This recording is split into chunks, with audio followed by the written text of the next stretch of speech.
Вести на Канал 8. 25 студенти ги потпишаа договорите со општина Кочани за стипендии во оваа учебна година. На потпишувањето присуствуваше градоначалникот Димитровски, кој им честиташе на студентите и вети продолжување на стипендирањето и во наредниот период.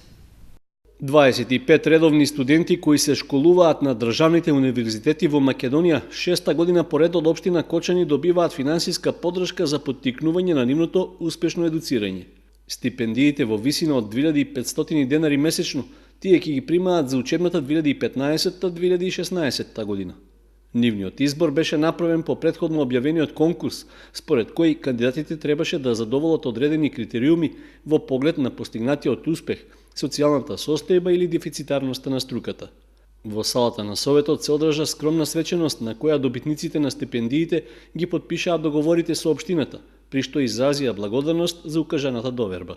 Јас сум Атанас Јованов од Кочани, студирам општа медицина на факултетот Гоце Делчев. Па да, секако и за партиципација, за патување, за тие работи, така да ќе заврши добра работа.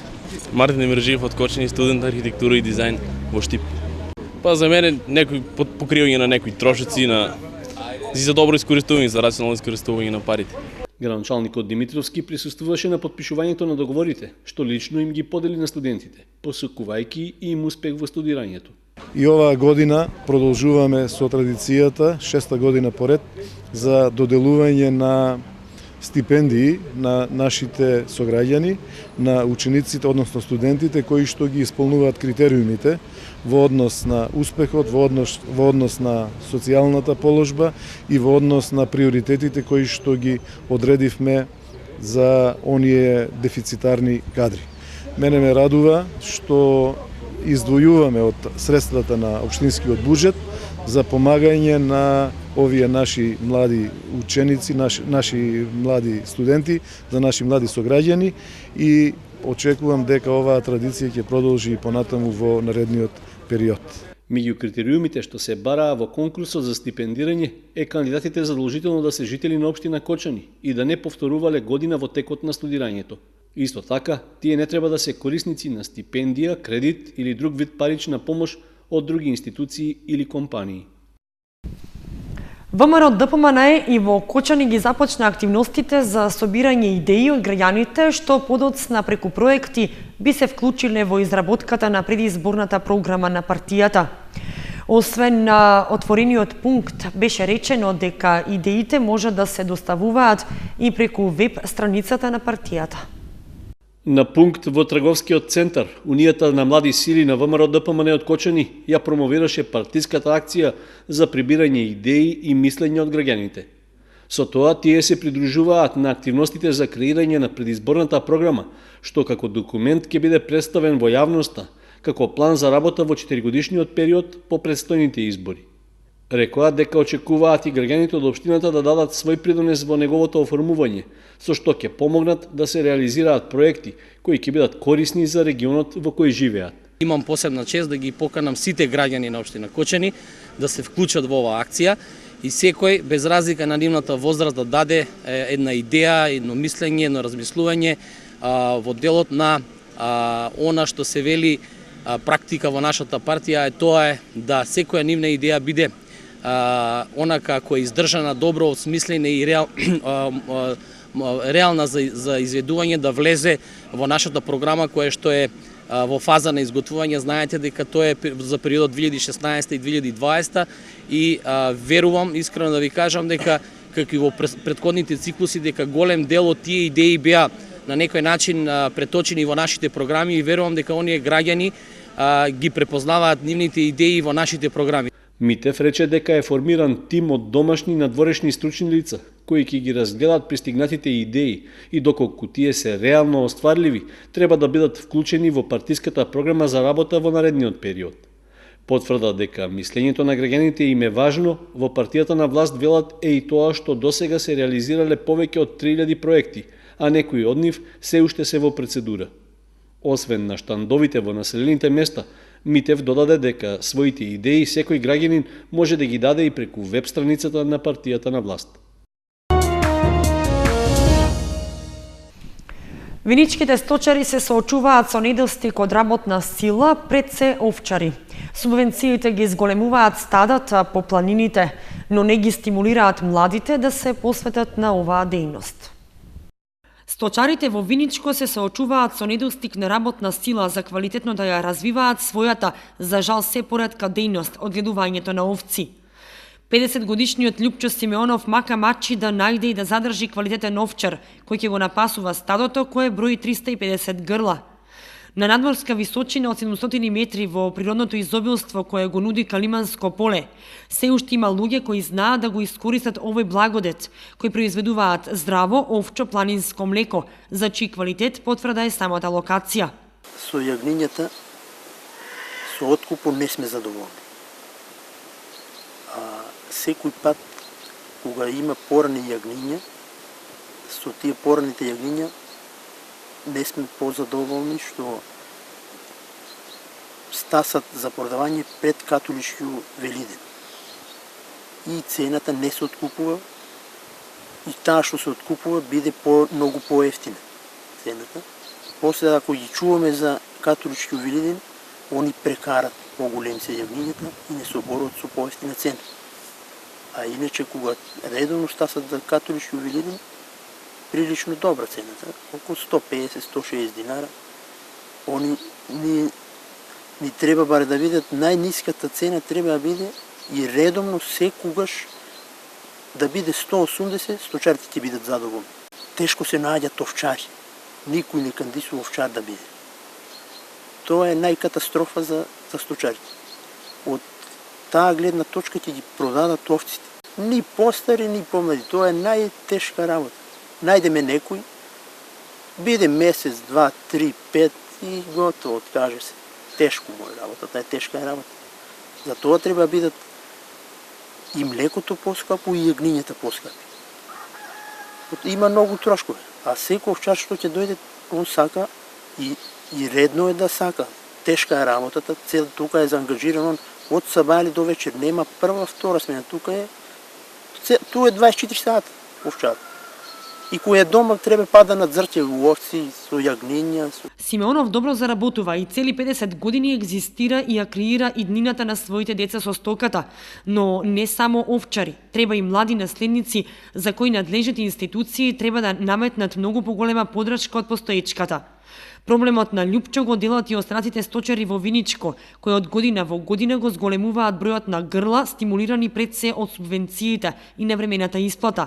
Но новите мерки се неопходни за побрзо и поквалитетно осовременување на постоечките фарми, кои се уште не ги задоволуваат европските стандарди и кои такви тешко дека може да бидат мета за младите луѓе. Нов случај на сексуално злоставување на лице со пречки во развојот е пријавен во полициската станица во Кочани.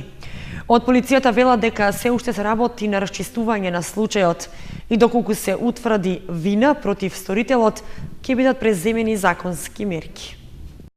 Продолжува насилничкото однесување кон немокните и лицата со пречки во развојот. Овој пат жртва на таквата постапка е машко лице со Даунов синдром, кое во текот на минатата недела било сексуално злоставувано. Случајот е пријавен во полициската станица во Кочани во вторникот околу 19 часот. Според информациите од полицијата, 67-годишната К.Ј. од Кочани пријавила дека во два наврати на 18 и 21 ноември годинава врз нејзиниот 37-годишен син Ј.Ј., кој е лице со заостанат душевен развој, било извршено насилно полово дејствие. Како сторител на силувањето, таа го пријавила 57-годишниот Р.А. од Кочани. Двата настани се случиле во барака на улицата Македонска, при што сторителот го повикал Ј.Ј. да влезе внатре и му рекол да се соблече. Потоа го извршил половиот напад, за што злоставуваното лице се пожалило на домашните, пошто кај него бил извршен лекарски преглед во Кочанската болница. Иако од полицијата излегоа со информација за настанот, подоцна рекоа дека случајот не е затворен и се уште се работи на негово целосно расветлување. Инаку, за изминатите 12 месеци во источниот регион, ова е втора пријава за случај на сексуално злоставување на лице со душевни пречки во развојот.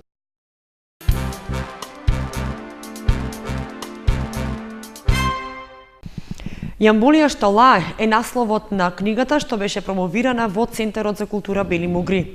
Станува збор за роман кој што откако ќе се прочита, ниту едно дете нема да остане рамнодушно, вели писателот Киро Донев. Книгата ја промовираше познатиот писател за деца Горјан Петревски. Во малата сала на Центарот за култура Бели Мугри во Кочани беше промовирана новата книга за деца на писателот Киро Донев, Јамболија Шталае. Станува збор за роман сказна во кој на животните им се дадени човечки особини и можат да зборуваат.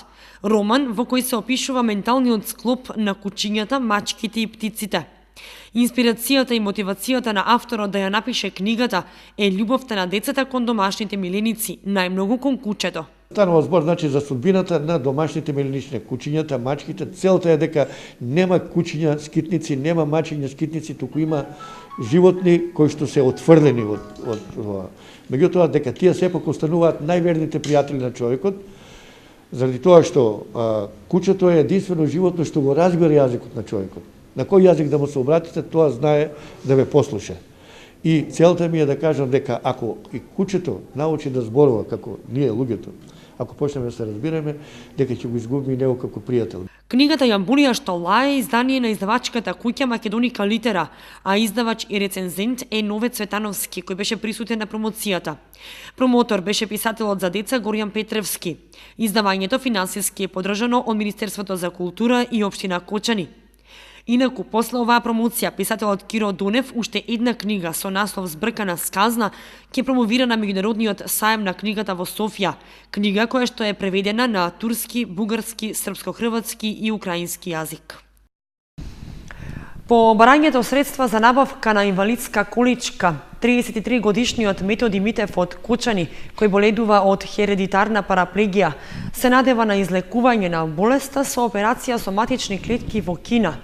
Тамошните лекари му гарантираат 99% излекување, но потребни му се 28.000 евра за операцијата. Ги моли хуманите граѓани да му помогнат да ги собере потребните пари. Хередитарна спастична параплегија е болеста од која боледува 33 годишниот Методи Митев од Кочани, која се појавила ненадејно и го совладала. Болеста предизвикала потполна парализа и одземеност на двете нозе, со можност да се пренеси на рацете. Единствена надеж повторно да застане на нозе му даваат лекарите од Кина, кои му велат дека со помош на матични клетки и операција, за која ќе му бидат потребни околу 28.000 евра, ќе може да функционира нормално. Митев ги моли хуманите граѓани да му помогнат да ги собере потребните средства. Пред некој време бев со апел за помош да можем да ги соберам средствата за количка и за понатамошно лекување, нешто за понатамошно лекување.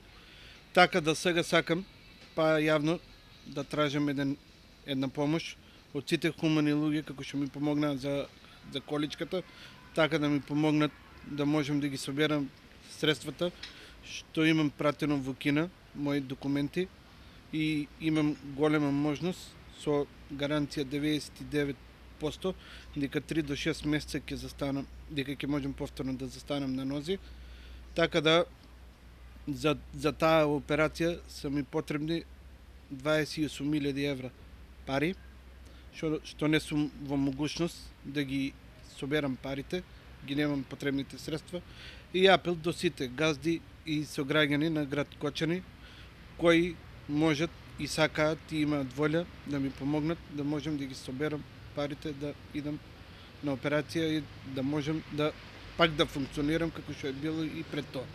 Ви благодарам унапред. Младинската организација од Средното општинско училиште Љупчо Сантов стои на располагање за помош на нивниот сограѓанин. Организиравме хуманитарен настан за да му помогнеме на Методи Митев. А сега повторно сакаме да организираме хуманитарен концерт. Не го знаеме точниот датум, но ќе бидете информирани за тоа подоцна. Со тоа сакаме да ја покажеме нашата хуманост повторно, за да собереме доволно средства за да биде опериран во Кина. Ги молиме сите граѓани да донираат во хуманитарни цели. Младинската организација Единство ќе биде секој пат тука за да помогне на оние кои им треба помош. Освен хуманитарни концерти, ќе правиме и други настани кои ќе бидат во во големо значење за луѓето кои им треба помош. Митев пред известно време бараше помош од граѓаните за собирање средства за набавка на инвалидска количка со моторен погон. Граѓаните му помогна и тој такво помагало зема која чинеше околу 2000 евра. Инаку, сите хумани граѓани кои се заинтересирани да му помогнат, може да донираат на трансакцијската сметка во Тутунска банка со број 750626368.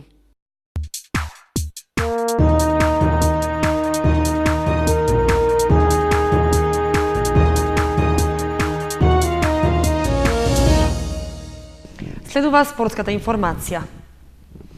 Помладите пионери на фудбал Старс се есенски шампиони во регионалната фудбалска лига Североисток.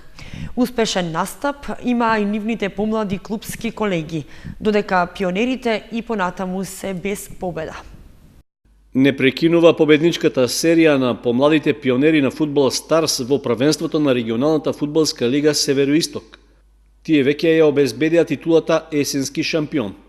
Во 11-тото коло на домашен терен, катастрофално со резултат 8:1, ја победија екипата на Гоблен Јуниор од Куманово.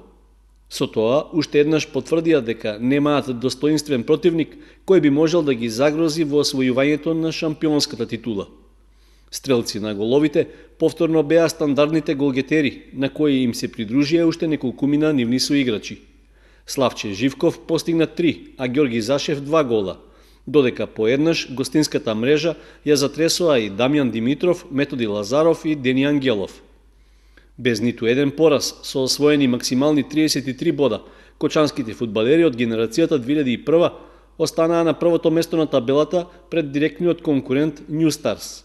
Другите екипи заостануваат по 10 и повеќе бодови зад нив, така што уште од сега е јасно дека борбата за шампионската титула ќе се води меѓу нашите и скопските помлади пионери.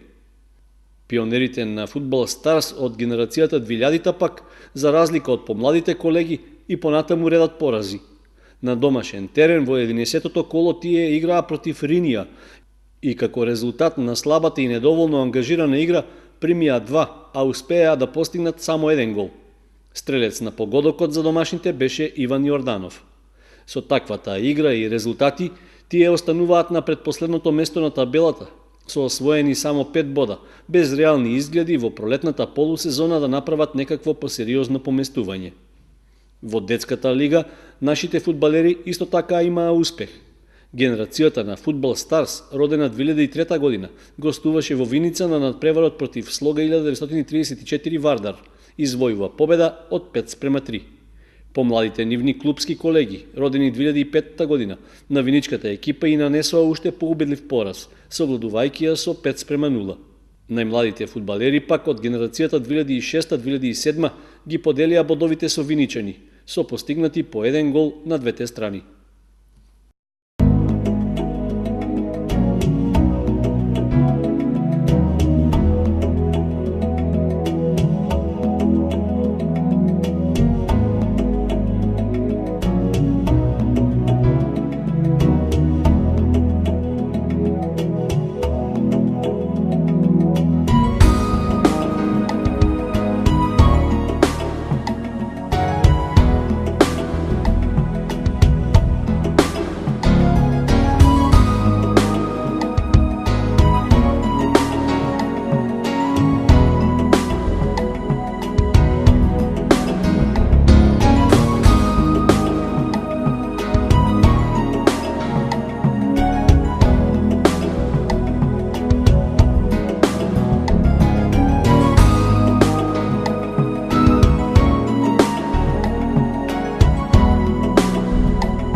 Временската прогноза беше последната информација во вестите на Канал 8. Ви благодариме што бевте со нас. Имајте убава вечер. Довидување.